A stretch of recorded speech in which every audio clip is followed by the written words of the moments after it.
Raz, dva, raz, dva. Dobrý večer, milí hosté, kteří jste tady s námi v sále ve škole Heuréka v Libochovičkách. Dobrý večer i všem, kteří nás sledujete online na streamu. Ráda bych vás přivítala na historicky 3. Heurékafe, na které si zveme zajímavé hosty a inspirativní osobnosti.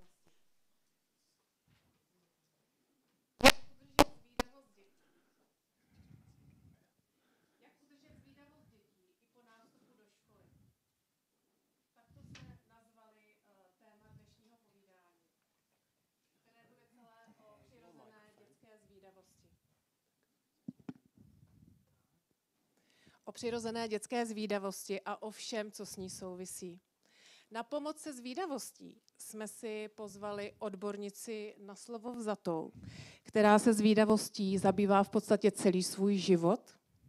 Jsme moc rádi, že pozvání na dnešní večer do Heuréky přijala doktorka Vega, expertka na vzdělávání a dlouholetá ředitelka International School of Prague, její elementary school, tedy jejího 1. stupně a předškolního vzdělávání.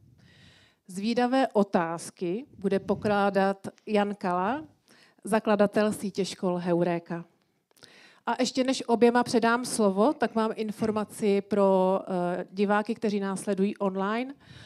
Rozhovor bude probíhat v angličtině a pokud nás chcete sledovat v originále v angličtině, zůstaňte s námi na tomto kanále. A pokud preferujete simultánní tlumočení do českého jazyka, prosím přepněte si na druhý kanál. Link najdete hned v popisku pod videem. A teď už vám přeji krásný večer.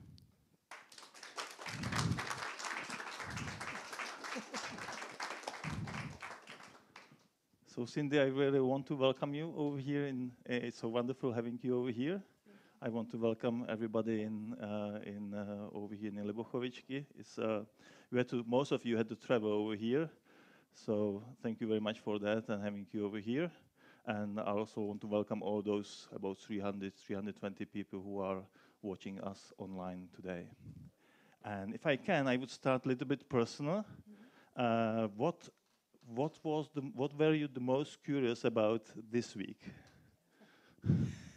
So, to be honest, two things. I'm very curious about curiosity, and so, and I was thinking a lot about this evening, and Hans and I read the same book, so we spent a couple of meetings talking about this book, and then I found another book that really intrigued me. So curiosity, I'm going to try and be focused tonight and not bore you with everything I'm interested in when it comes to curiosity. And then the other thing is that I'm very interested in pottery.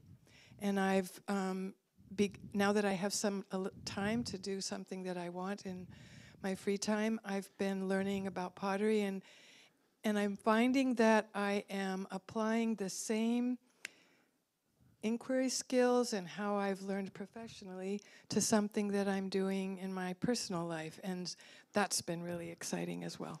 Yeah, I'm just thinking whether I shall ask you how you feel when you have meetings with me when you are curious, or whether I should better ask you how you feel when you do your pottery classes. So maybe the second one would which be is better.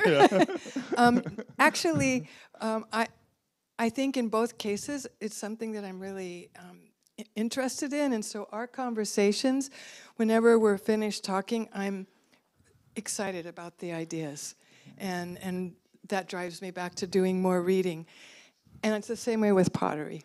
It's the same feeling of engagement and wanting to learn more. Yeah. And I'm not just saying that to be nice. Yeah. We know each other for about 7 years now, right? So I know you are a very curious person. Yes. And I would like to ask you, about your parents. How your parents taught you to become a curious person? Yeah, you asked me that question the other day, and I've been thinking about it since then. I think I didn't really realize that I grew up in a family where I lived curiosity. Both of my parents were avid readers, and I always saw them with books. Our dinner table conversations were about the news or current events, and my dad would often take the opposite point of view and get me angry. So we would debate things. And I was a child who asked lots and lots of questions, maybe more than my parents wanted. And my mom, maybe to get rid of me, would say, "Go look it up." And that taught me that I could look things up. So, yeah, we lived curiosity in my family. Okay, and what were the sources of your family conversation? I think politics. My parents. In what age? Like? Oh, we started. I mean, I don't remember a time when we weren't talking about politics. To be honest, my mom was really interested in the political situation, and she would take us door to door and knock on doors, and we would listen, and she would try and talk about the candidates. So from a very young age. Okay. So, and newspapers and magazines and books. We had a lot of experience as a family. We would do things together. Okay. Yeah. Okay, thank you. Okay. And now maybe what about you? What about me? As a parent or as a child? As a parent, yeah. We are trying to be connected with our children. I think it's the most important thing, just to be connected with kids. So we, for example, actually it makes my wife sometimes crazy, because one time we try to travel by train, because in train you can be connected to kids, you can play games, right? So one time I convinced my wife to go for a ski week to Austria by train with all the stuff and the kids. So that's one source, I guess. Another source might be that we'll still buy the regular paper newspapers every day, or we get it received, delivered to our house. So when we read, the kids we read it, and the oldest one reads it as well. Just we don't push him; he just wants to. Another source might be that we go on biking trips every year. So that's if you bike, you usually talk the whole day. So that's the kind of source of conversation every day. Yeah. Yeah. So these kind of little things. Most of the things we just started to do by accident, or just there was no purpose of bringing curiosity into our house, but it just happened. Yeah. I think it's interesting that it goes from one generation to the next. Yeah, yeah. Because I have 2 adult daughters, and I realized, because I've been thinking so much about this in the last week, that I'm always sending them links to podcasts or articles that I've read in the newspaper or books that I'm reading. And they do the same with me. And I really think that came from my parents and now their generation as well. Okay. Okay, and now I would like to move a little bit to schools. We all know that very small kids are very curious, right? So what happens when they start going to school? And what happens to the curiosity? I think that the danger when they go to school is that we don't provide opportunities or space for children to ask questions and be curious. And if they come to school and what they encounter is a system where we're giving them knowledge in facts or information that's finished, then they stop asking questions. And there's research that indicates that if we don't answer their questions, if we don't engage in the things that kids are interested in, they stop being curious. And I was thinking this morning that they can either become compliant, and they do what we want them to do, they're well behaved, or defiant, and refuse to participate or cause problems. And their life of curiosity, if they continue to be curious, happens outside of school. And that's not what we want. Okay. And we had a discussion about the curiosity changes and the sources of curiosity changes, right? From the diversive to to more knowledge-based and going deeper. So can you please talk a little bit about that? Yeah, that's part of what I was reading this week. I was very excited about.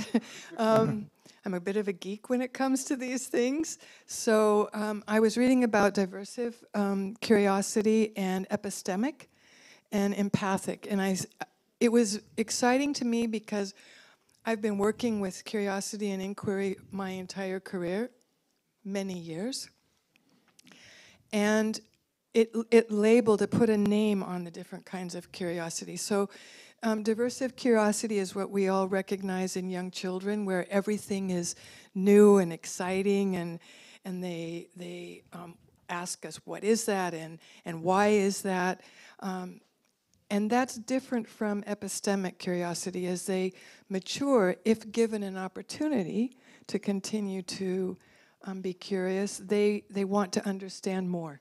They recognize that I know this, but there's more that I don't know, and so they can go deeper, and that's our responsibility. And then empathic curiosity. I know you said don't talk a lot about theory, just a little bit. Empathic curiosity is wanting to understand other people, their feelings and what they think. And that's really important if we want them to grow up to collaborate effectively and learn from the other people that they come into contact with. Yeah. In schools, we focus a lot on knowledge. Yes. And so what is the relationship between knowing something and being curious about something? I think that you can't become curious about something if you don't know it exists. And I think that's been part of the problem with talking about discovery learning and saying that that kids can just discover things on their own. That's not possible. They don't know what they're discovering, and they don't know enough about the world to be able to acquire deeper understanding or knowledge. So I think it's a cycle of offering provocations or ideas, knowledge, things that spark their curiosity, and then once they're introduced to those things, they can become more curious. And if we listen to them, it's this cycle of, oh, they're interested in this, I can bring more to the table, and then they take us along the journey with them. Okay, and you mentioned the word provocation, which in Czech language has got actually a very kind of negative meaning. So can you please talk a little bit about what you mean by that? Yeah, actually provocation in English has a negative connotation as well, it can. But in this context, we're talking about sharing images or artifacts or things that might not make sense to a child initially, and that provokes them to think about things that they wouldn't have otherwise. Yeah. Yeah, I mentioned that we have this like support from you, which is I'm very glad about in our schools, which part of this is how to build the provocations and provoke thinking, and I can see how teachers are getting better and better in that, so thank you for that. And I got another question. How is curiosity connected to being engaged in learning? Yeah, I think that being engaged it doesn't only come out of curiosity. We have to talk about what we mean by engaged, I think, to talk about the connection.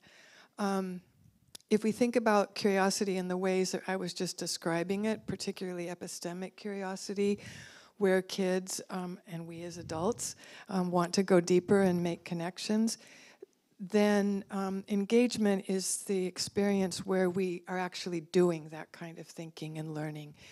And there are, Ellen Oliver Keene wrote a book about engaging children in learning and driving them to deeper thinking.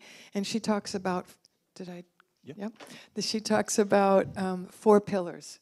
One is intellectual engagement. One is emotional resonance, when we are connected to emotion. Sorry, I don't mean to eat the microphone.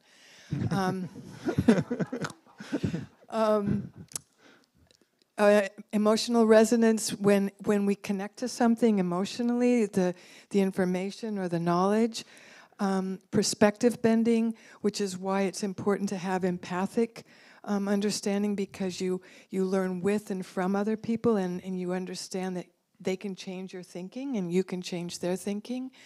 And the fourth is aesthetic, and really finding beauty in the world, in ideas, in words, in whatever it is that touches you.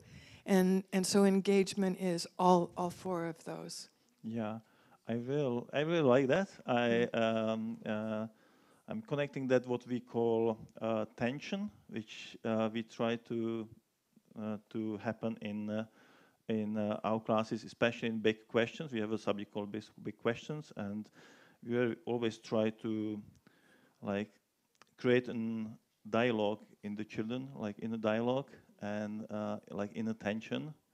It usually helps to bring some kind of conflict, not among the children, but in the outside world. So what do you think about that? Yeah, I think I'm going to talk a little bit about that later as well, and things that we did at ISP. But absolutely, when you talk about intellectual engagement, one of the things that you want to do is, in that area of engagement, is bring kids into those areas that we're also struggling with. For example, homelessness, authentic issues that we're dealing with as a society, or sustainability. So when they see that those things aren't going well, or they understand that these are problems that we're all dealing with, that engages them, and it's what I think you talk about in big questions. Yeah, yeah. Would you have some samples how you got engaged by beauty? That wasn't one of our questions. Yeah, actually, I was thinking about, Keen talks about home places where we feel like we belong, and what inspires us. And I was realizing that for me, that's nature. If it's a walk in the woods, if it's the sea and the waves and the ocean, that beauty inspires me. And also words. I really love language. So if I'm reading something and the way an author crafts a sentence or the language that they read, I literally will sometimes go, oh wow, that's really nice, and I'll read it again. Yeah. I remember one moment when I was in Boston in the Museum of Modern Art over there, and I just went to the museum. It was nice. And then I got into one room where there was, Monet and Rembrandt and all those like paintings which we learned at school about, and I just stayed 1 hour over there, just standing, and I was so engaged, like by just the beauty of just a couple of paintings over there. So and I very much remember that, like really remember the feeling, remember the moment. Because there's also an emotional connection, right? Because it touches you in some way. Yeah. And then I have one more story. Actually, we traveled with my wife to Rome, and my wife is always speaking about that story. Because we traveled for a nice weekend, a romantic weekend to Rome, and somehow we got into conversation about... You're embarrassing her. Yeah. Somehow during dinner we got into conversation about theoretical physics, about special relativity. And I got so engaged that I couldn't stop, and I stopped at 4 o'clock in the morning. So she was totally disengaged. You're romantic. Different definitions, right? Yeah. Okay. I don't have a comparable story. Yeah. But maybe you can tell us a little bit about like school age. How was when you went to school? Like how were you engaged at school? Yeah, I think one of the reasons that I was so interested in curiosity and an inquiry approach to learning when I became an educator is that I was not engaged in school. I was a very curious child. I asked lots of questions. I think I drove my teachers crazy, to be quite honest. But there was no space for that in school. So I actually spent my time reading. I think maybe that was a good consequence. How did you do it? Like just under the table? Or Well, you can now. I think now when you get retired, you can speak about yeah, it. that's true. That's true. I mean, I read all the time, and sometimes the teacher would say to me, Cindy, put your book away. So yes, I did try to do that. But I wanted school to be different for the children that I worked with. I wanted their curiosity to be fed in the context of school, and that they didn't see I learn what I'm interested in outside of school, and what I do in school is what I have to do. Different from my experience. And I'm seeing people nod your head, so I'm guessing that you have a similar experience. And I would like to talk a little bit about flow, like how you feel when you get into flow, or maybe you can also think for a moment how you feel when you get into flow, or maybe you can explain us more, you can tell us a little bit about flow. So flow is actually engagement. It's when you're so immersed in something that you're interested in that you lose track of time, you lose track of yourself. You can become quite excited about the ideas or what you're doing, and you look up and it's 3 hours later. And I'm sure that all of you have had an experience like that. For me, that's one of the reasons I do pottery. I start doing something and I look up and it's 2 hours later. It's also how I feel reading about curiosity right now. But it can be anything. It can be something that you're learning to do, a sport or a skill, or something you're reading about that really fascinates you. So that's flow. Okay. And do you think that flow can it just randomly happen, or can we teach kids to get into flow? That's actually what I've been trying to learn about my entire professional career. So I hope that we can teach them, because that's what we've been trying to do. I think that some of us as adults were fortunate, and we had experiences or parents or teachers who provided us opportunities where we randomly or coincidentally had our first contact with flow. And those of you who know what I'm talking about, once you've experienced flow, you want to create it again for yourself, because it's a high. It's the only way I know how to explain it. It is. And you can teach kids how. You can give them opportunities to learn and to pursue their own questions and to go deeper, and so that once they've felt that, they also want to do it again. They want to feel that excitement about learning. Yeah, I teach math over here in Lubochovičky, 6th graders and 7th graders, so I was trying to speak to kids about my own engagement, my own flow. I told them that I learn, which they were surprised, that adults might learn as well, right? And on their reaction, I realized that we should talk maybe much more about our learning, right? And I remember you, always when you speak to teachers, when you support teachers as a mentor, or when you speak to kids, you always speak about yourself as a learner, right? Can you comment a little bit about on that? Yeah, I think it goes back to this idea of modeling in our interactions. I mean, aside from the fact that I am always learning, and I think that's important to communicate. When I was a principal at ISP, when I would go into classrooms and talk with children, I always talked about what I was learning about. I'm particularly interested in sea dragons. I don't know if you know what sea dragons are. Look it up. They are absolutely fascinating. So I would talk with the kids about sea dragons and show them photos and try and show them that I was excited. And when I work with teachers, I think we're learning together.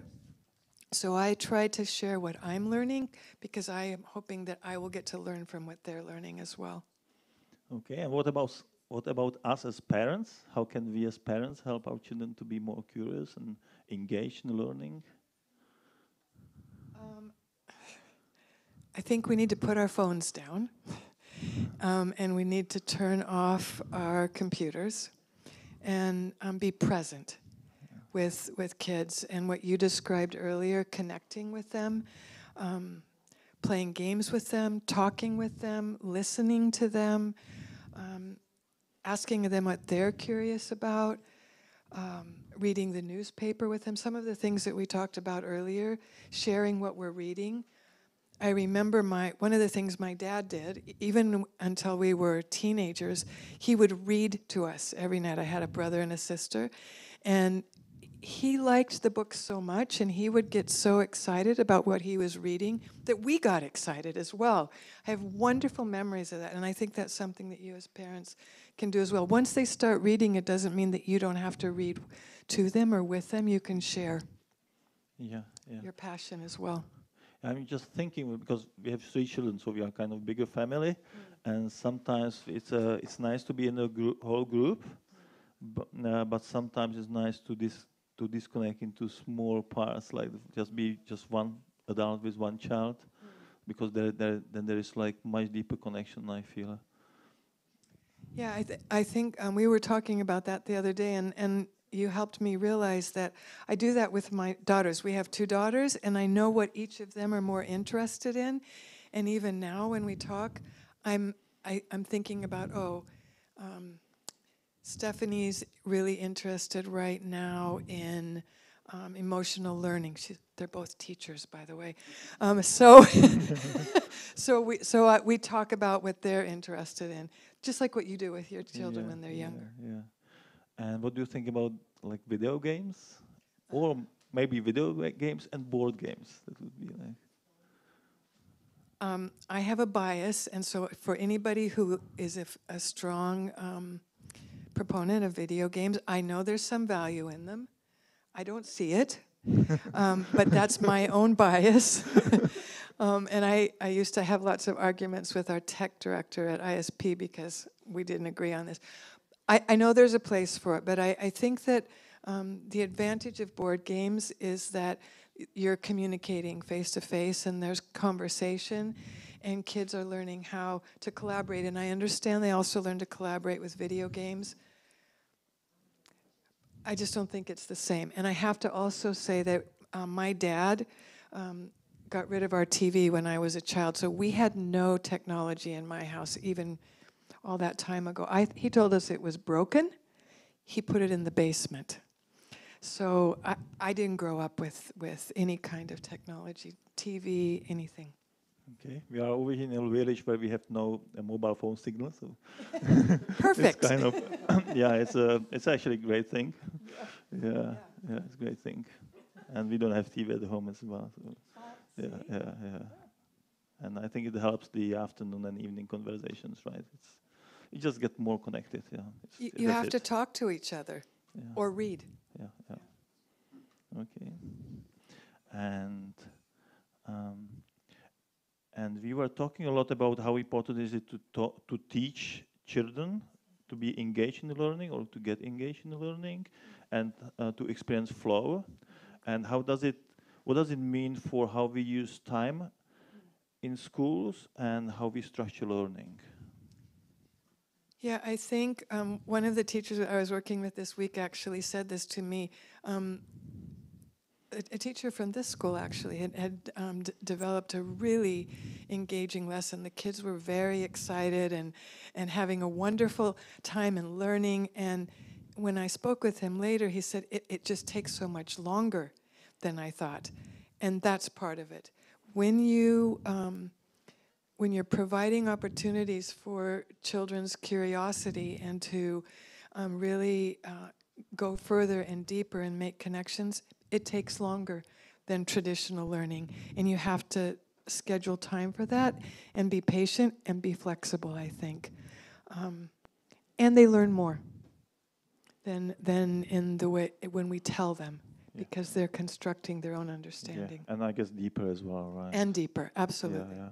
That reminds me actually that I know in ISP the lessons start at 8:45 and finish at 3:50, right? Even for the first graders. And I don't know, maybe you read in the newspapers, it was a couple of months ago from the Ministry of Education, that there is an idea that Czech schools could start at 9 o'clock later because they don't need so much time, because we don't need so much knowledge, right? So to me, it was like total misunderstanding of what is happening in school, which are trying to make kids engage, because it simply take more time. Right? So if we think that our primary responsibility in school is to help children learn how to learn, which is what we're talking about, that takes time. If I can't speak to Czech education, but if we think in any traditional school system that children come and we give them the information and then they go home, then maybe you don't need that much time, but not the kind of learning that we're talking about. Yeah. And you're talking about ISP, and we were also talking about those 4 pillars of engagement, like intellectual, how do you call it? Intellectual, emotional resonance, Yes. and intellectual urgency, Yes. right? And beauty, Yes. and perspective bending. Yes. So please, can you show us, and we have the screen over here, can you show us and tell us a little bit how you nurtured those things in ISP? Yes. Yes. I can see, yeah. You can see it? So I think part of where we started from was a belief about children and their capacity to learn. And you have to believe, for the kind of learning that we're talking about here today, it comes from a firm belief that they come to us capable and curious and able to do things that we can't imagine. And so what we tried to do was help them perceive themselves as authors or inventors, scientists, historians, because we wanted them to learn to think like you think and research and learn in the different disciplines.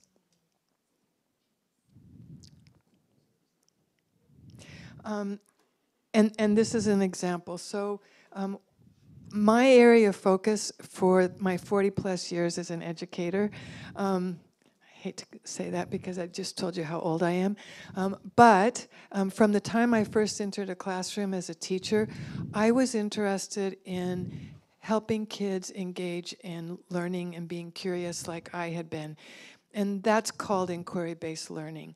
And so what we did at ISP, I started learning about that as a teacher in Spain, and then when I was a director of the school, and then I realized that I didn't know enough, so I went back to the States, and that's when I did my graduate work, and my research was actually in collaborative inquiry and trying to understand more deeply both how children learn through inquiry and how we as adults learn. And so at ISP, when I came back into a school setting, I was interested in how do we help children learn through inquiry? How can I be a scientist? Not learn about science, but how do I function as a scientist? How do I think as a historian or a geographer? How can I be a mathematician?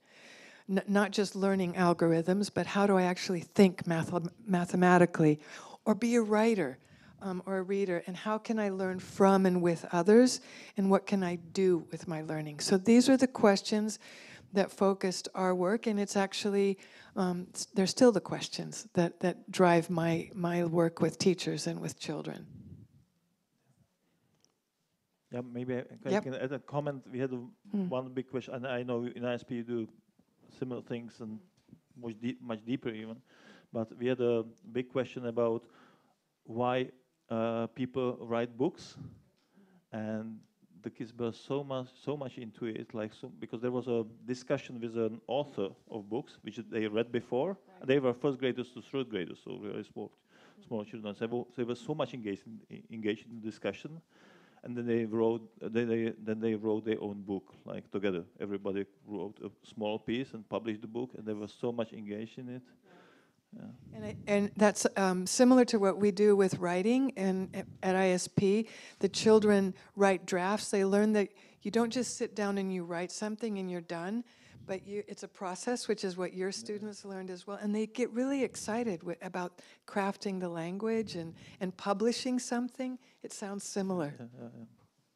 So one of the things that we do is think about our learning in action. And from curiosity to curriculum and learning through inquiry. So this is an example. And the question that drove this inquiry is, why should we care about forests? So you can see that it's not just what's in a forest, what are the names of trees, what plants do you see, what are the flowers. That's not the question that drives it. It's, why should we care? And that gets into thinking as you can see here, botanists and environmentalists, and they explore the big ideas of sustainability and interdependence. And in the pictures here, we're ISP, like the Heuréka schools, is near a forest. And so the children actually go into the forest and they learn about interdependence and they collect pieces of nature. You can see it. They've set up a place in the classroom with all the things that they've collected. And then they also, each child had their own botanist journal. And you know that scientific drawing is fascinating. And when you're trying to draw things from nature, you have to observe it closely and understand it better. And so they each had their own journals as environmentalists, and very proud of them. And boy, nobody touched those journals because they were putting themselves into it. And through that process, they learned the names of plants and the trees because they wanted to know, and how the different life forms depended on each other. So that, and then they wanted to know how they could take care of nature because they understood it better. So that's an example of learning in action. And then one of our learning principles at ISP, no surprise, is about curiosity. And curiosity drives what and how we learn. And this is a unit of inquiry that the children do in, or engage in grade 3, so they're 8 and 9. And the question is, what makes places the way they are? It's a question that geographers asked. And you can see here, when Honza saw this, he said, well, they're just using iPads to take pictures. No. They were really trying to understand why they were really trying to understand why a city develops next to rivers.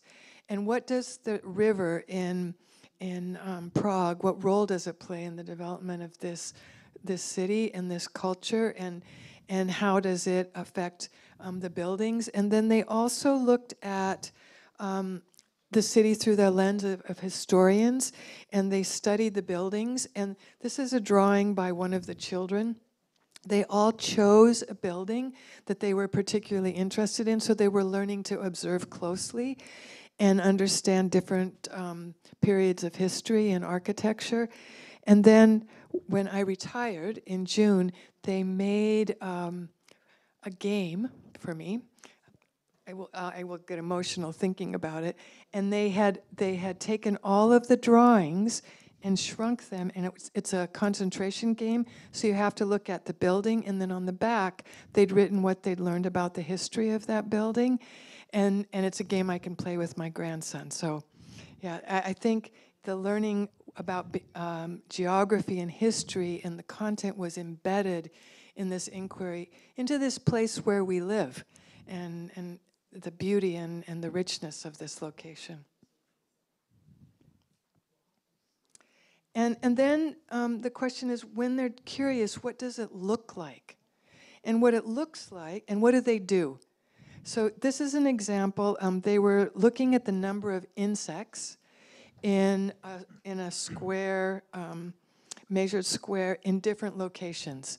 And this was what they realized, and they counted it and they kept the data. And then they did this at school. This is on the playground. Not very many insects, understandably. I think insects are smart. They go someplace else. And they also looked at the number of insects they could find on the forest floor. So part of what you see with curiosity here is they're focused. They're wanting to know more. They don't want to stop what they're doing. And you can see this little girl on the right. She's also very intent and concentrating. And that's what it looks like when kids are curious. And they're asking lots of questions. For me as a principal, when I would go into a classroom, curiosity looked like, Dr. Vega, come look at this. Come look at what I'm doing right here. Have you seen this before? Because they're excited. That's an example of curiosity. It reminds me actually of a big question which we teach in grade 6, which is called why is biodiversity important? And what we do it in grade 6, and obviously these kids are younger, right? Yeah. I think that goes back to what we said earlier. Children are capable of thinking and learning about things at a much younger age than we realize. Yeah, yeah. And then I think what's really important in inquiry and in developing curiosity is collaborative problem solving. And that goes back to what you were saying earlier, where we bring them into conflicts. These two images actually are of kids learning in math. And they're trying to solve an open-ended mathematical problem. And the teacher, in both cases, is watching. And the kids are using materials, and they're talking with each other, and they're actually very excited about math, which is wonderful to observe. And they're learning how to listen to each other and to ask each other questions, and that's a part of supporting curiosity as well.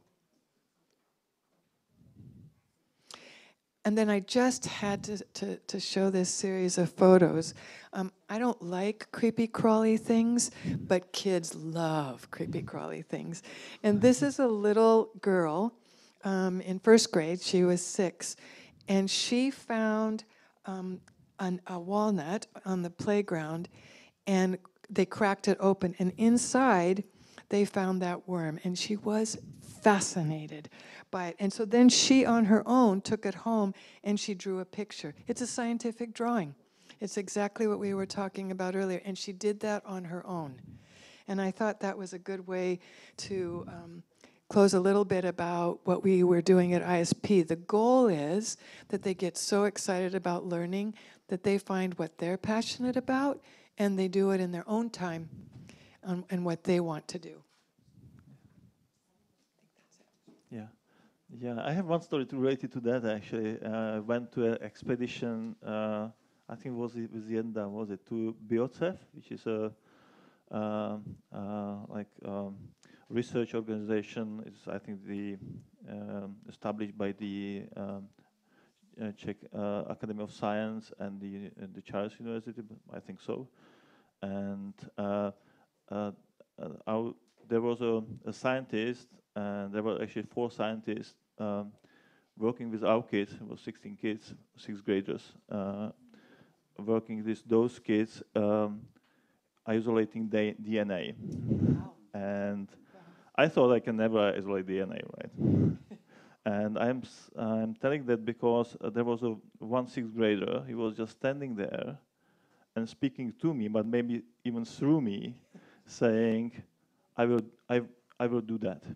I mean, he meant like when he's adult, right? That's going to be my profession. Right.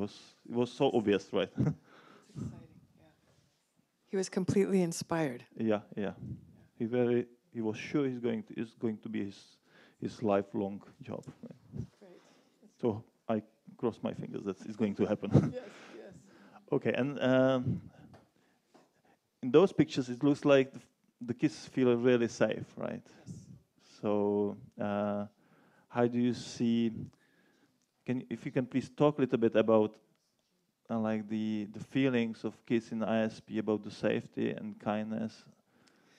Yeah, I think there's a lot of research about the importance of emotional safety in being able to learn, and so we don't do it just because we know that that's what research says, but it was absolutely who we were and are as the school continues to be. We created safe environments in different ways. One is that we created routines so that kids knew what to expect, and children need some sense of routine. It might be when you're curious, where do you go? So they know what the routine for that is. We also talked a lot about being kind to one another, and we focused on how do you listen to one another and how do you collaborate with each other, and what does it mean if you're collaborating, and what does it mean when you listen. The other thing that I think we focused on a lot is what you mentioned earlier in talking about connecting with your own children. Teachers really tried to know each and every child. What are they interested in? Who are they as individuals? So that when they were learning about something, they could connect it to what the children wanted, and also to know when things weren't going well, if a child was struggling with something. We placed a lot of emphasis on children feeling safe on the playground, and socially and emotionally. So if there's conflict there among children, they know that they can get support if they need it. I think that it's so much a part of who we are that it's hard for me to actually step back and say, and this is how we did that. Yeah, and how is it connected to assessment? You told me you were going to ask me questions that I didn't expect. I don't think that we actually, we don't test kids. They're not learning for a test. So when you say assessment, I had to stop and think, because assessment is embedded in the learning, and you're listening to children and making a note of their progress towards the intended learning outcomes. But children don't feel that they're not good enough. And there's a strong emphasis on not being competitive with one another, but really learning for yourself and setting your own goals, and so that children own their own learning, and we're helping them learn where they are and how to go further. So assessment isn't I'm assessing you, but we're learning together about where you are, and it's my responsibility as the adult to support you in that journey. Yeah. Just remind me, I was writing a report, which we have to do, right, in the Czech Republic. I know in Yes, your case, also. You do reports, but you do reports for the parents, right? Yes. Yeah. And we have to do reports for the children, basically, or to evaluate the children work. And so we are supposed to write a report, and I was writing the report, I was just thinking, it'd be so great if the child could read it after me, right? And just correct it, right? Just because I might notice something, right? Of course I'm making my notes, like about all the children and all the steps forward, but still you might not notice something, right? And they might have a different feeling or different thinking or different like so. So we actually had an approach to bringing the children's voices into their own assessment, and self-assessment. One of the conferences during the year is where the children have set goals for themselves, and they assess their own progress towards those goals, and then they meet with the parents and the teacher. Yeah. And actually, the child leads the conference. Yeah. I think you do this here as well. Yeah, we are trying to teach the children the same. Yeah, and we are trying to make it as much self-evaluative as possible. Yeah. I think I've seen report cards. We didn't have them. I've seen report cards where the teacher's assessment and the child's assessment are both communicated, and that's a good process, because if they know their parents are going to look at it, and that raises the bar a bit on how honest they are, but also they talk with you, and so you get their own perspective as well. Yeah, we do it today we do it the way that we write the reports, and then at the end of January or at the end of June, we speak to each children, and they bring their own voice. But it's already printed, right? So you're something which. So maybe do that sooner, right? Before it's already printed. Sooner, yeah. Okay, so we talked a lot about curiosity and why curiosity matters. That was a question that really made me think, because it's so much a part of my whole life and my passion. But in doing some reading, I just read an article last week in the Harvard Business Review about curiosity in the workplace. and that one of the things that corporations are looking for in their employees is curiosity. That adults who are curious they found are more innovative, they're better problem solvers, they're better at collaborating because they're more open to learning with and from each other. So it matters because it means that we might be better colleagues in the workplace, but also because we approach life with an attitude that I can make a difference. So I think it matters for that reason. Yeah. And go ahead. Yeah. I think I had like hundreds of interviews in my life, and I'm also always like thinking how deep and good questions the person asks, right? Because it shows like whether he's going to do things which we maybe do not see, right? And maybe would like to see. Because these are the people we want to work with, right? They see deeper than you do. Yeah, and we want them. Yeah, we want that because we don't know everything. Yeah, absolutely. exactly. Yeah. The other thing that I thought was interesting, and I laughed when I told Honza, was, and because this part of life that I'm in, turns out that very curious people experience much less dementia. And so as I'm getting older, having a curious mind actually keeps your mind, your brain active and neurons firing. So that's another reason why it matters. Yeah, and I think also the quality of life, right, is simply different. Yeah, I have a hard time understanding not being curious because there's so much in life to learn about. I think as we get older, I had a professor say to me in graduate school, and maybe this analogy will be helpful. You know, you get to graduate school and you feel like you're an imposter, and everybody knows more than you do, and you know nothing. And what he said to us, something that has stuck with me 20 years later, think about learning as you're looking up at the sky, and the whole sky is filled with clouds, and it's really made out of marshmallows. And you take a bite, and you realize, oh, there's more. And you take another bite, and you think, oh my God, there's more. And I think that's the quality of life, right? Yeah, this makes me kind of sick a little bit. You don't like marshmallows? I don't like marshmallows. I like, but not the whole sky. And I have a final question to you. Like, how is the curiosity of individuals related to the quality of the whole society? Yeah, I think that if we see curiosity and engagement as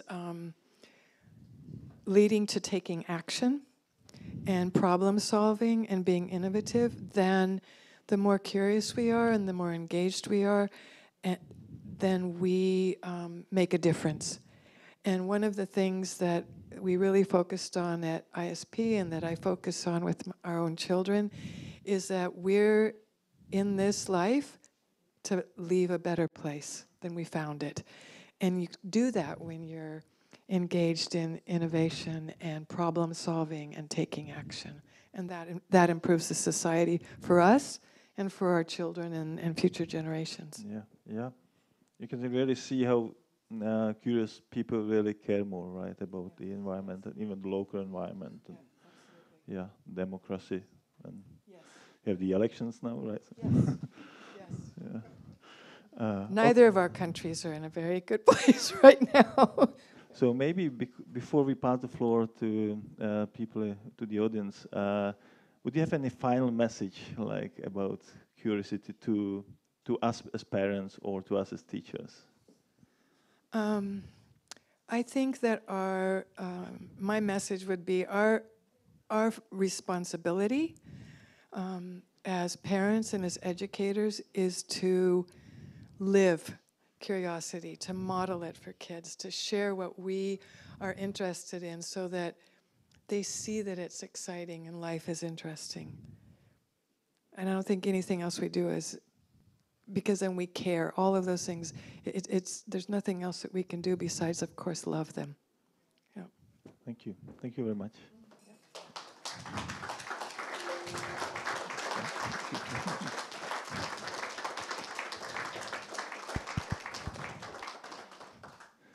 So I guess it's now time for you.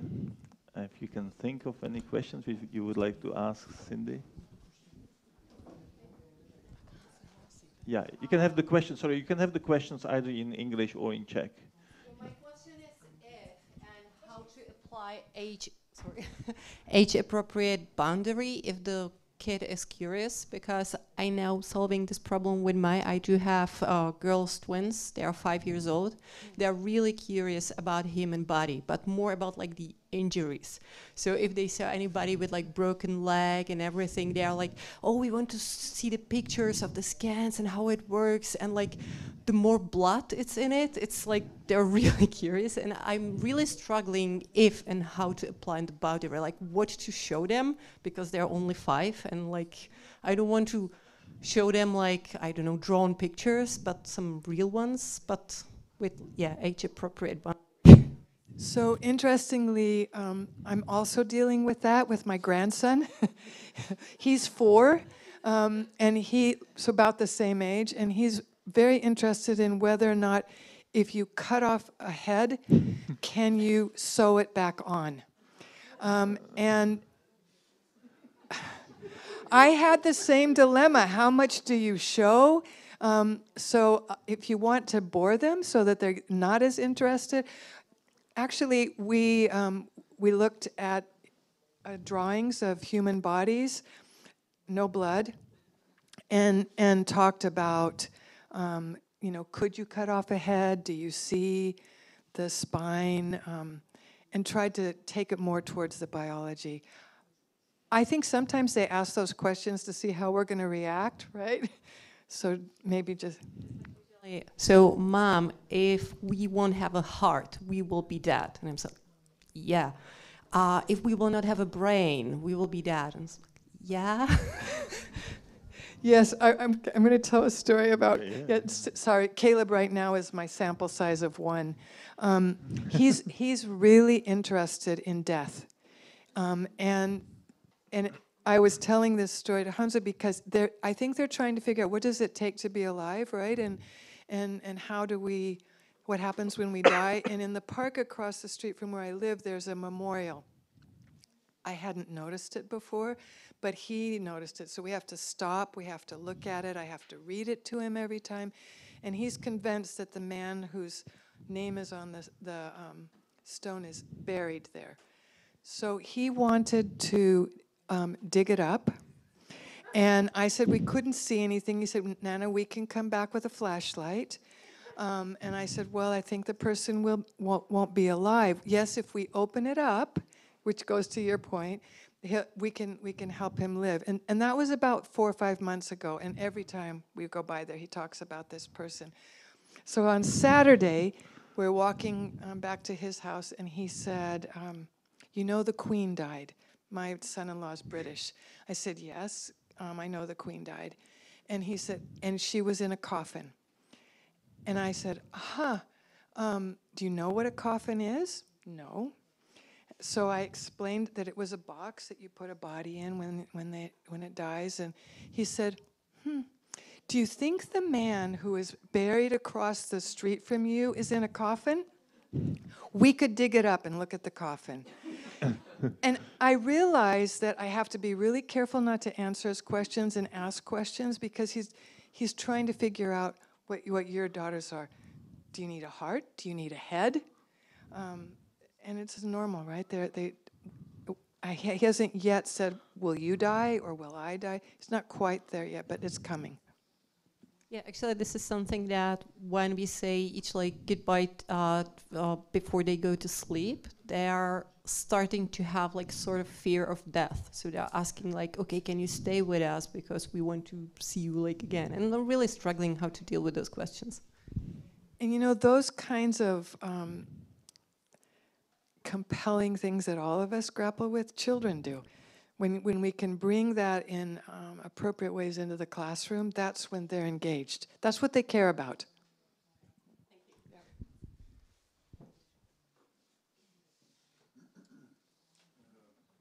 zeptat, vyrozuměl jsem, že je optimální... Just need to wait for the microphone, right?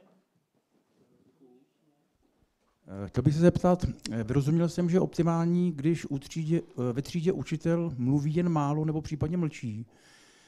Jak to udělat, aby prostě ty otázky kladly děti a nikoli učitel? Děkuju.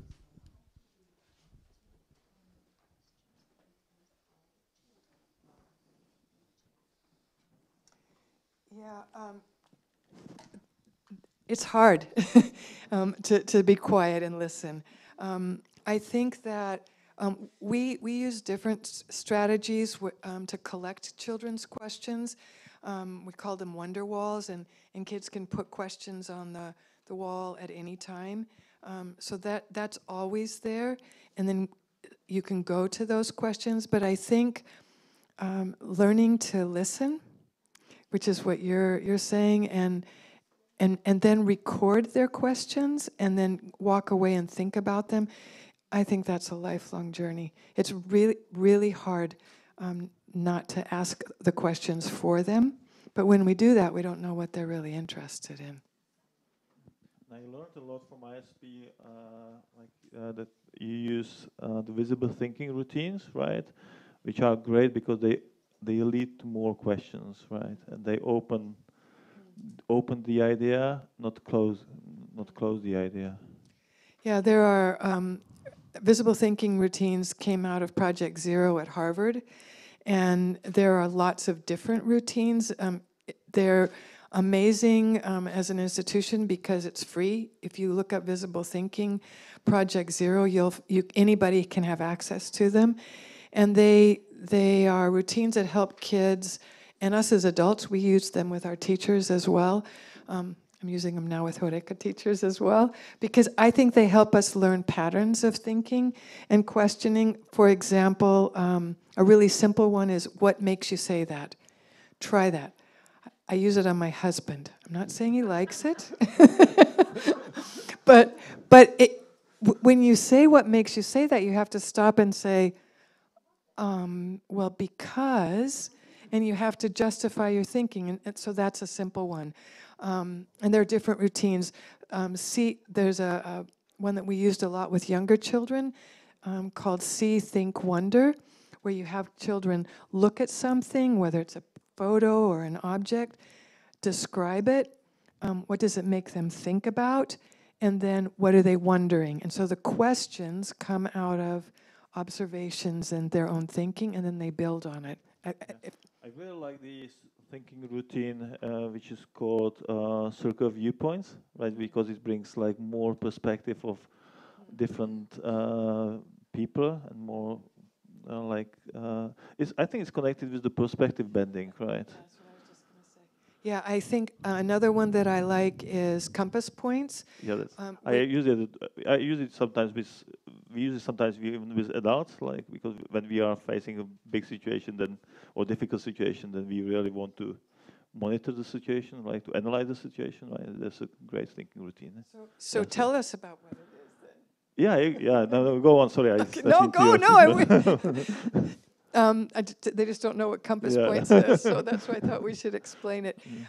It's when you have a proposal or an idea that you want to debate, and you want everyone's viewpoint on the table. So north, south, east, west. North is, what do you need to know?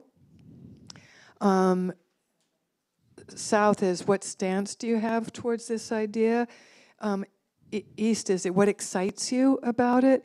And west is, what worries you? And if you're trying to work through something as a faculty or as a team, it's a great thinking routine. Yeah, it's great with the kids as well, right? When they have a bigger project. I think we used it when they were supposed to write the book. Really? Yeah. So they use that even with the very small children. Yeah. It is amazing that even young children can engage in these thinking routines, and then they become habits, which is the goal. Yeah. We need a microphone over here. Let's go. English or Czech? I think it's going to be Czech. Mě by zajímalo, jestli zaznamenáváte nějaký pokles zvídavosti s rostoucím věkem dětí.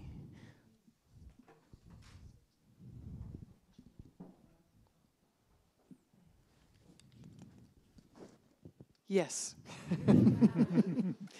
Yeah, and particularly if they're not given opportunities to explore their own interests, which goes back to providing time either in the family or at school for them to pursue their own interests.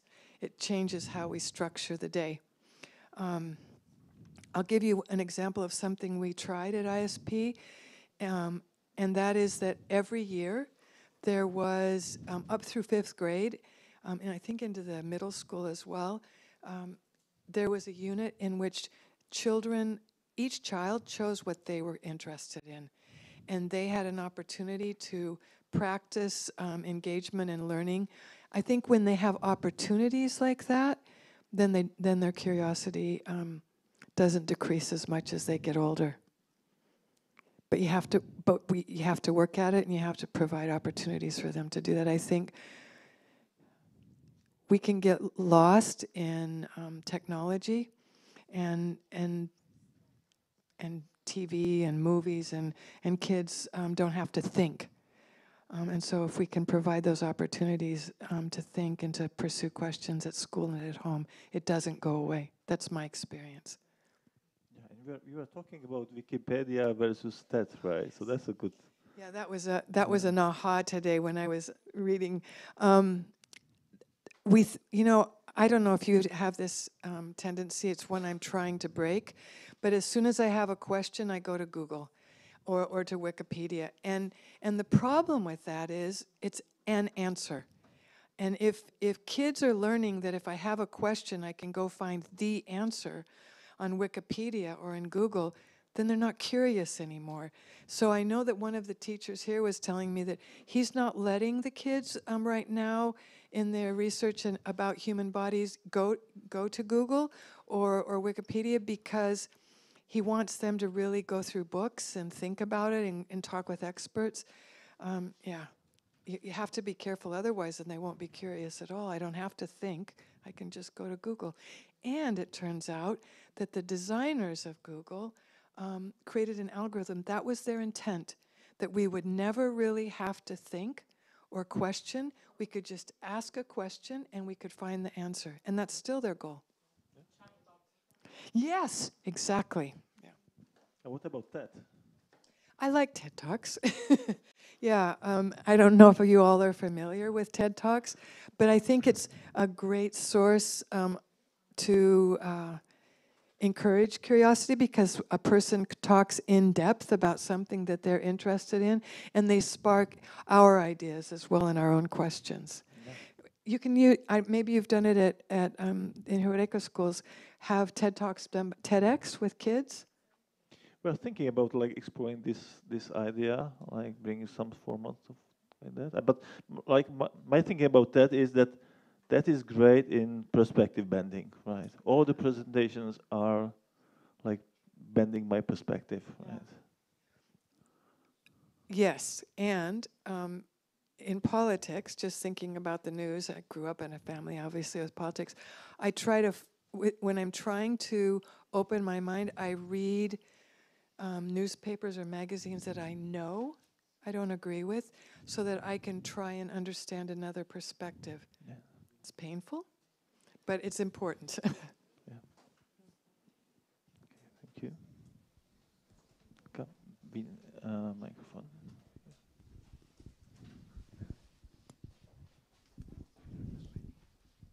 Good evening. It's closely connected to the previous question. I would like to ask how to, if I can use the word provoke, the curiosity in teenagers, for example, because the Czech schools, as we know, sometimes kill the curiosity. Some schools, not all of them. So how to again make them curious, because I think once we stop being curious, we die, or it just makes the life happier. Yeah. So how to do it with kids from 12 to 20 years old? I think at that age, it's particularly important that we bring real life dilemmas into the classroom and into your home. So, for example, I mentioned earlier homelessness, because I know that that's something that some of our students were learning about and engaged in, and getting out into the community and what contributes to it. Things that they see and they care about issues of sustainability and the environment. I know that there are issues in the Czech Republic with Roma and learning about bias and prejudice, real life issues that we as adults grapple with and don't agree about. I think if we bring those to students in the teenage years, we were talking about how might we learn about World War II, for example, at ISP, which is something that most upper school students, teenagers learn about. And I think having them look at propaganda and how anybody can be influenced by propaganda and where is it in our life today, and can we recognize it, and fake news, anything that's real, I think inspires their curiosity. And then let them take action. Once they see problems, they want to do something about it. Thank you.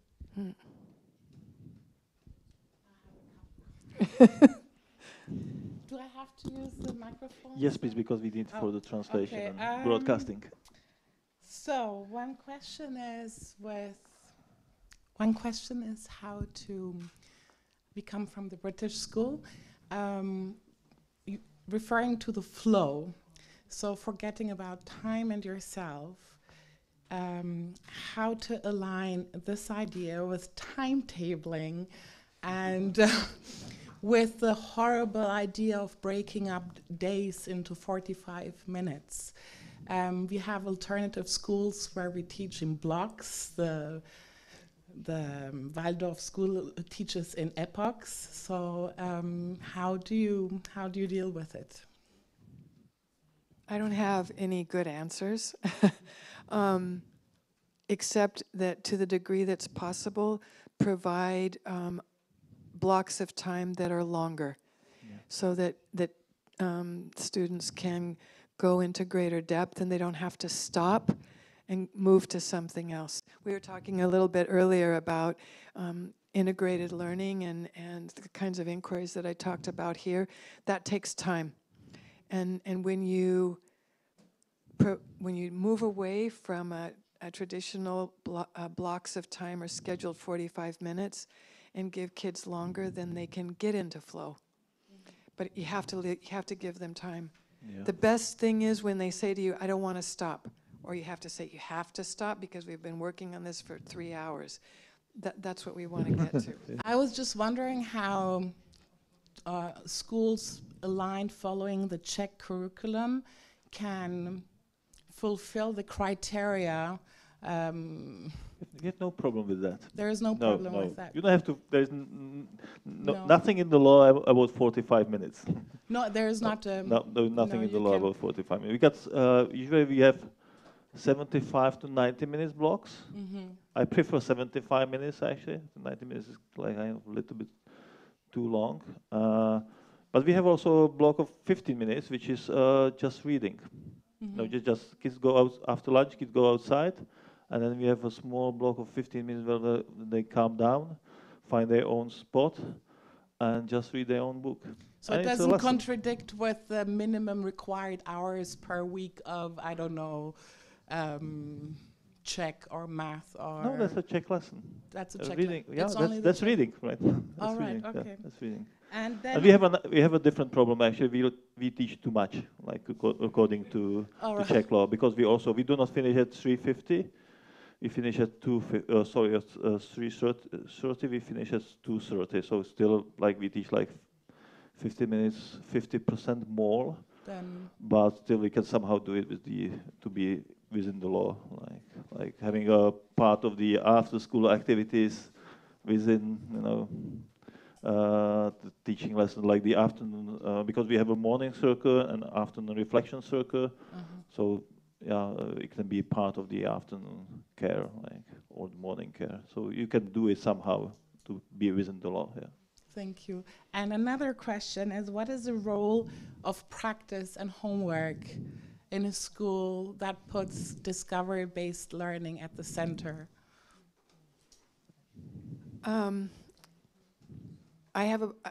no surprise, I have a bias about that as well, but it's supported by research. Actually, homework for primary age children, ages 6 to 11, doesn't make any difference to their learning, except reading. If you really want to support children's growth as learners, they should read. So we did have a requirement for reading, to the degree that you can require it. What you're trying to do is foster a passion for reading. So that's one thing. And then the other thing is, depending on if kids need practice in math, we did find that sometimes practice in basic mathematical facts or math fluency was helped by homework. But otherwise, we didn't give any homework unless it was something that had to do with an inquiry. Like when they were doing a family history unit, then they interviewed their parents or grandparents. So if it's that kind of homework that's connected to the inquiry, then yes.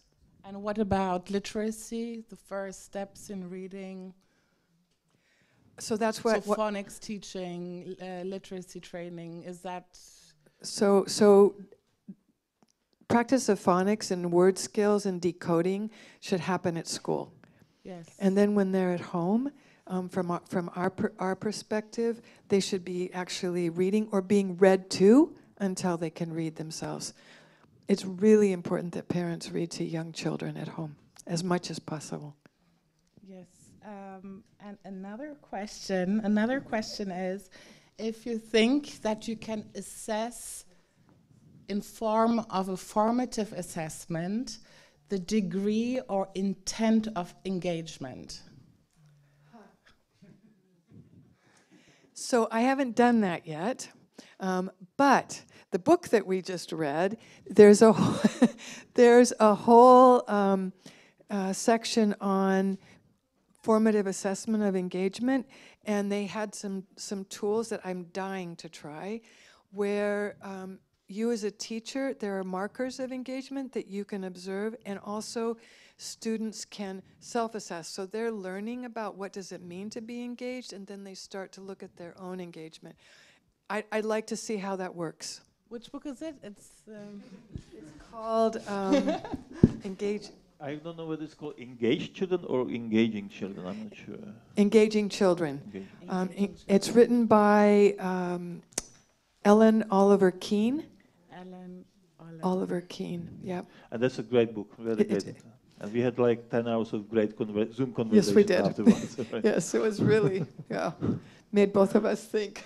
Yeah, and engaged. And engaged, yes. Yes, very engaged. Yeah. All right. And the very last one. If you think that you can design an entire curriculum in terms of projects, inquiry-based learning projects? Absolutely, with one caveat. I think that when I think about curriculum, I think about it as a Venn diagram, multiple Venn diagram, and you can design an entire curriculum around projects as long as we recognize that there are some things that are discipline specific that you have to learn separately that then feed into the project. So some math skills or mathematical thinking, literacy, decoding, you mentioned earlier literacy skills. Always thinking that learning those skills is in service to learning and thinking and inquiry. I think Andre has a question. Thank you. I was intrigued by your making a remark on crafting the language. Now, that's very rich in my understanding. And I was trying to imagine how you do it, because I understood that you are trying to teach the children to learn crafting their own language. Okay, so I'm thinking about how do you do it? Because the richness of the language, the ability to instill, I would say, beauty into the way you express things, and you enclose the richness of the miracle we are a part of into how you express yourself, how you connect. I mean, it's essential how you do it. And as a background, I think that we are living in a world where we are flooded by artificial language crafting, like, studying creative writing. I almost vomit when I hear that you are being taught creative writing. When you watch the TV, you see, I mean, almost tangibly, those creative writers producing endless serials and seasons upon seasons, which is a result of this. Now, if we are serious, how to do it? I mean, I think that's a big question. So I'll give just a couple of examples of what I've tried as a teacher. Actually, when I was in the classroom teaching, my area was reading and writing and literacy. So it's something that I have direct experience with. I think when you bring vocabulary, when you notice words, when you talk about words, and you get excited about words, that's part of learning to craft language. Not in an artificial way like creative writing classes. I understand what you're saying. I think I've been talking about it with some of the teachers here, we use what we call mentor texts. So beautifully crafted text by other authors that can serve as examples for students, and talking about why is that well-crafted text, what is it that draws you in as a reader, so that then they can start to use that in their own writing if they choose to. Those are a couple of examples. We don't teach creative writing as such, but writing is a thought process. I don't know, since you're talking about writing, I'm guessing you also write. And I think that for me, writing helps me think. And I think that if kids learn that, then you can get into the craft of the writing, and am I communicating what I really want to communicate? That's an initial response to your comment. Would you make children to stick with an idea as expressed, and then say, well, why don't you find another way of expressing the same idea and make it, more powerful, more richer, make it more emotional? Would you go into such an exercise as finding alternative ways of putting forward ideas? You mean direct feedback to a particular child? Is that what you're saying? No, just inciting them into thinking about different ways of expressing themselves. Yeah, my experience is that that's part of this sharing mentor text with them, and having them think about, does the way that this author said X touch you emotionally? Is it powerful? Do you understand? If you wanted to communicate how you're feeling about the experience last weekend when your dog was hit by the truck, sorry, that's the thing that came to my mind, then how would you do that? What language would you use? How could you paint a picture of that experience? I would do that, but I wouldn't tell them, now you have to make it more powerful. But helping them see that some language is more powerful than others. Yeah, it reminds me on one really great moment of engagement for me. That was in in the unit of, or big question, why people write books. And we split the kids, so I had like 8 kids in the dining room, and they were writing their own stories, and I was on the upper floor of the chimney, and they were coming me for consultancy and conferring. It was such a great time when I could speak like individually to each child, and we could discuss the story. And it was for 14 days like that, so it was really huge work done, and the written form was so simple in the beginning and so deep and full at the end. So yeah, it was for me. I remember that till today, like it was yesterday. It was really deep engagement for all of us. Yeah. I think when children are a part of that process and they see that it started here and it ended up here and I was a part of that, then they understand what it means to craft language. Yeah. I'm a bit jealous listening to you. That sounds like fun.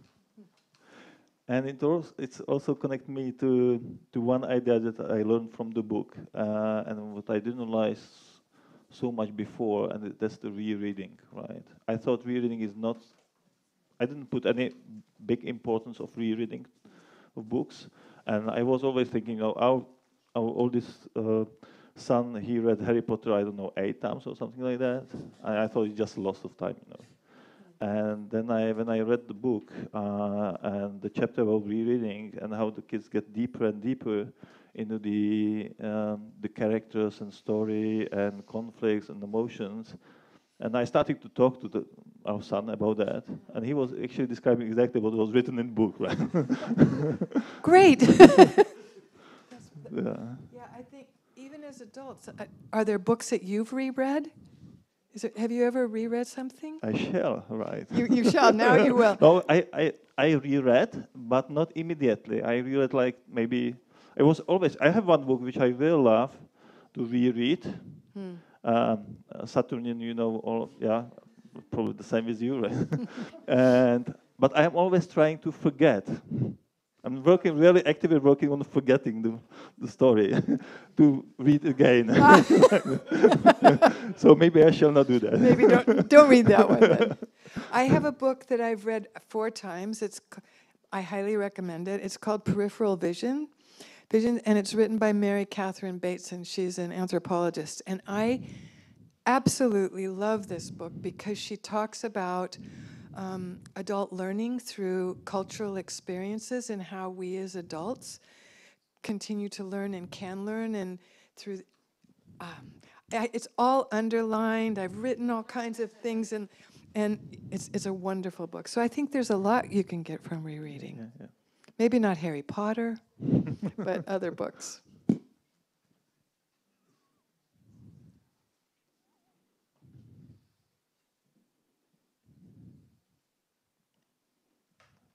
Any more questions? We just actually use our time, but if there is 1 or 2 more questions, you can. Yeah. Yeah. So I saw that you are a bit skeptical. Sorry, we just need the microphone. I could understand that you're reserved or you're a bit skeptical towards technology. Where do you see windows for technology to be a value added? I'm glad you asked that question because I wouldn't want you to walk away thinking that I'm anti-technology.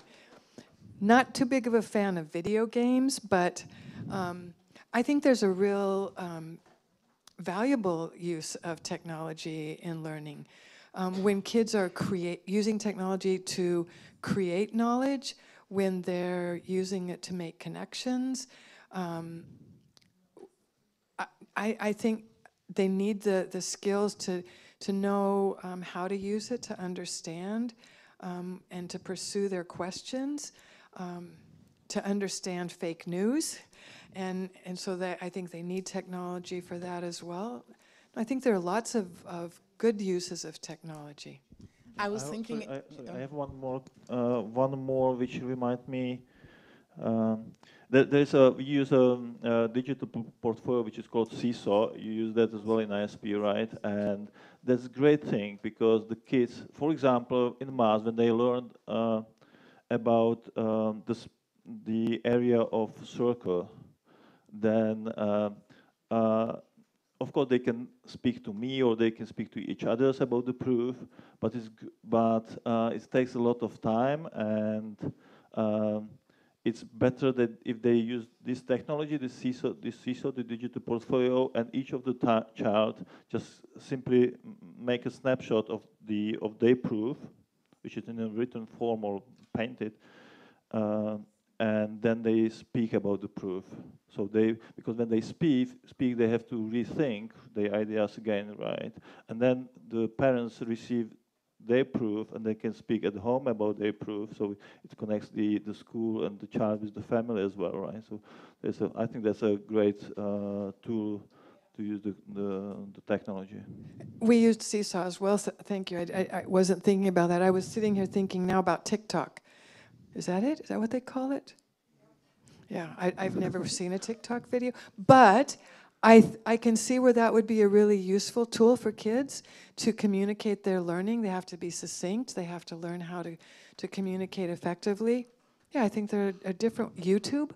We had kids who created videos on YouTube to communicate their learning. I was thinking about tools like, I'm a language and literature teacher, so mind maps, for instance, yes. So I am in favor, I'm an ardent advocate of doing mind maps with pencil and paper, because I do think that the power of arranging your ideas, of putting in hierarchy, is deeper when you do it with pen and paper. But I might be completely mistaken, and there are applications now, technology, where you just put in the bullet points your ideas and drag it up and down. And so I just wanted to know your opinion about these educational tools that... I mean, I think you do different kinds of thinking when you're working with a pencil and paper or pen and paper. This is not just me, it's also been studied than what you do online. So a mind map that you're connecting with lines doesn't require you to think in the same way as when you're actually drawing. When I was doing my doctoral research and would get stuck, my advisor said, put your computer away, just write, because you think differently when you're writing. And now actually, my notebook is out there somewhere. When I really want to think, I write with pen and paper, and it's a different kind of flow. So I think there's use for both. Yeah, and we use mind maps on iPads. For example, I use, and my colleagues as well in maths, when we teach older children, like the grades 6 till 9, we use in maths mind maps, which we use as a self-reflection tool. So they have basically a mind map of the whole maths, and they self-reflect like what topics they are working on, which topics they are already very good at. You know, so they have this tool that which makes them think about the whole spectrum of mathematics.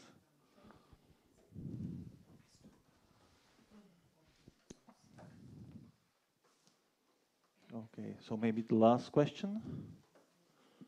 Yeah, André. Thank you very much, André, for that. How about OpenAI? What's wrong about the child musing about why the hell the leaves get red in the autumn? You tap the question to the OpenAI, it gives you a perfect answer, and you get it. Why isn't it useful to have a wonderful TV program on how that William the Conqueror organized himself to become the king of England by watching that wonderful, epic, perfectly designed and performed film? I don't see. And why don't, excuse me, Yes. I'm just, watching those films, I mean, which are the Discovery films, and which are so professional now, so vivid, so realistic, so deep in making connections. why not set up the whole curricula by formulating the questions and watching those films which give you a perfect picture, perfect understanding, and of course stimulate further reading or further, I mean, curious explorations going beyond those things. I think we should use those as sources, 100%. I think they're wonderful resources. For me, you got to what you said at the end. I think that's the point. If it's one source of information that inspires further questions and learning from these well thought out, well designed videos, of course, why not? I think, and I'm sorry to talk about Kalo again, but when we were trying to learn about cutting off heads the other day, his first comment to me was, look at YouTube, Nana. If they see that as the only source of information or these videos, then I guess I have a problem with it. But if it's one among many different ways to learn, that they're making connections or that we're making connections, of course. Yeah, why not?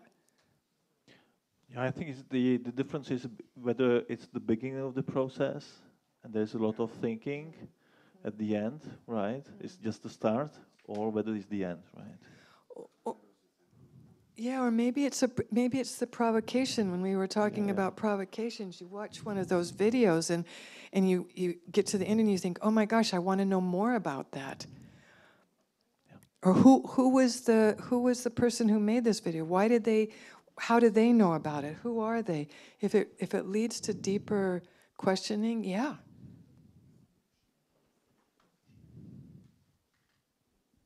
Okay.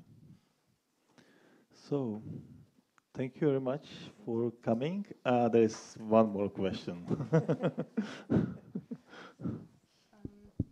How do you teach foreign languages in your school? Because when you are learning a foreign language, you need to memorize new words and get to know with the new grammar. But how do you change this hard work into something exciting for children? I think that you've touched on one of the most difficult areas. Are you a language teacher? No, I'm not, but a language student, right? A language student. And you'd like it to be more interesting. Yes. At least in the elementary school, they teach language a lot through games and experiences where kids have to use the vocabulary that they're learning. So you can't get around just having to memorize some of the words, as you know, and the vocabulary and the syntax and the grammar. But if you can teach it in ways that they have to use it. In our secondary school, they taught languages through topics like we were talking about earlier. So they might have been learning French through exploring the French Revolution. So you can also do that in language and have to use the grammar and the vocabulary. And I know Valerie is doing a very great job with the most advanced kids over here in English, where she is using the notice and note reading strategy, which leads into really deep discussions about the stories and about the characters.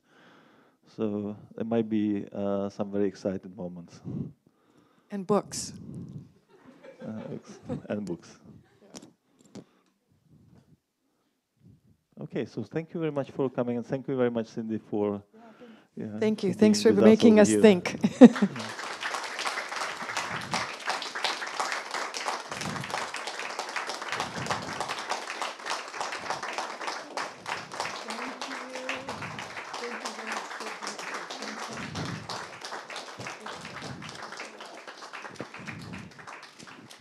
Can I just say one more thing?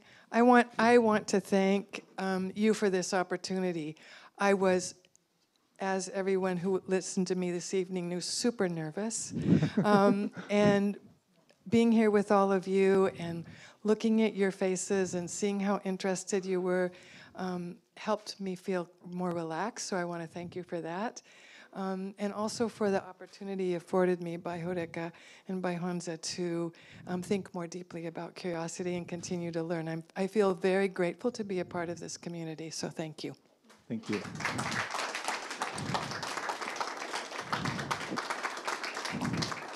Okay. Cindy, Honzo, moc děkujeme. Já myslím, že ten mikrofon mě nemá rád. Má mě rád. A už to funguje. Cindy, Honzo, moc děkujeme za milé a inspirativní a příjemné povídání. Děkuji, Cindy, že jsi udělala čas a přijela do Heuréky. Honzo, díky, že jsi nás provedl krásně celým večerem. Děkujeme všem, kdo se nás sledovali online. A vás, hosty tady v sále, ještě neodcházejte, zveme vás na malé občerstvení, na kávu a můžeme ještě volně pokračovat v diskuzi. Určitě vám vyšlo v hlavě spousta otázek na Cindy nebo na Honzu a můžeme volně ještě se popovídat. Děkuju. Krásný zbytek večera.